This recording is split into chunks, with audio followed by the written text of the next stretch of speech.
Hello বন্ধুরা, welcome to village রান্নাঘর। চলুন আজকে বানিয়ে নিই বাড়ির দুধের থেকে তৈরি পছন্দের মিষ্টি। সুন্দর হবে। দেখুন তার জন্য আমরা 1 লিটার দুধ নিয়ে দুধ নিয়েছি। এই দুধটাকে আমরা গ্যাসে বসিয়ে দিয়েছি। এরপর হাই ফ্লেমে এই দুধটাকে নিয়ে আমরা নাড়াচাড়া করে 1 লিটার দুধ থেকে বেশ ঘন তৈরি করে নেবো আমরা। দেখুন দুধটা আমরা নাড়তে থাকবো। দেখুন অনেকটা মরে গেছে। খুব সময় লাগবে না, কম সময়ের মধ্যে বাড়িতেই আপনারা পছন্দের মিষ্টি বানিয়ে নিতে পারবেন। দেখুন দুধ মরে এসছে, দিয়ে দেবো এরপর চিনি। চিনি দিয়ে আরও খানিকক্ষণ আমরা নাড়াচাড়া করে মিষ্টিটা তৈরি করব। দুধটা সবসময় নাড়াচাড়া করতে হবে যেন তলায় লেগে না যায়। এরপর চিনি কটা এর মধ্যে দিয়ে দেবো, দিয়ে আরও ভালোভাবে আমরা দুধ আর চিনি একসঙ্গে মিশিয়ে নেব। ব্যাটারটা ঘন হয়ে গেলেই আমরা নামিয়ে নেব, দিয়ে ঠান্ডা করতে দেবো। খুব সহজ উপায়ে হয়ে যাবে বাড়ির তৈরি সুন্দর মিষ্টি।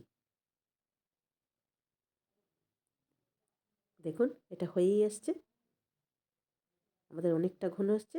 নামিয়ে নিই, দেখুন কতটা ঘন হয়েছে। আমরা নামিয়ে নিয়েছি। এরপর এর স্বাদ আনার জন্য এলাচ গুঁড়ো দিয়ে দিলাম, তাতে মিষ্টিটা খেতে খুব সুন্দর লাগবে, সুন্দর একটা সেন্ট আসবে। এটা এখন গরম আছে, ঠান্ডা হয়ে গেলেই এটা একটু শক্ত হয়ে যাবে। এভাবে নেড়ে চেড়ে ভালোভাবে মিশিয়ে নেব।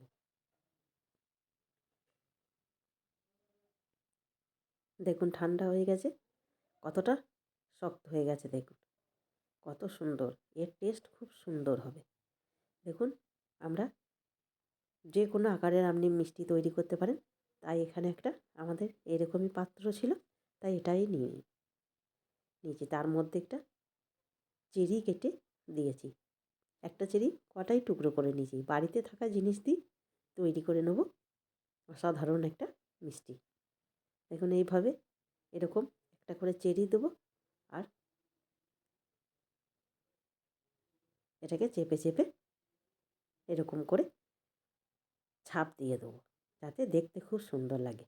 একে একে এইভাবে সব মিষ্টিগুলো তৈরি করে নেবো। দেখুন কত সুন্দর তৈরি হয়ে গেছে এই মিষ্টি, খুব সুন্দর দেখতে লাগছে। যেমনি সুস্বাস্থ্যকর, বাড়ির তৈরি, সুন্দর লাগছে। আপনারাও এইভাবে তৈরি করে নেবেন মিষ্টি। ভিডিওটা ভালো লাগলে অবশ্যই লাইক এবং কমেন্ট করবেন।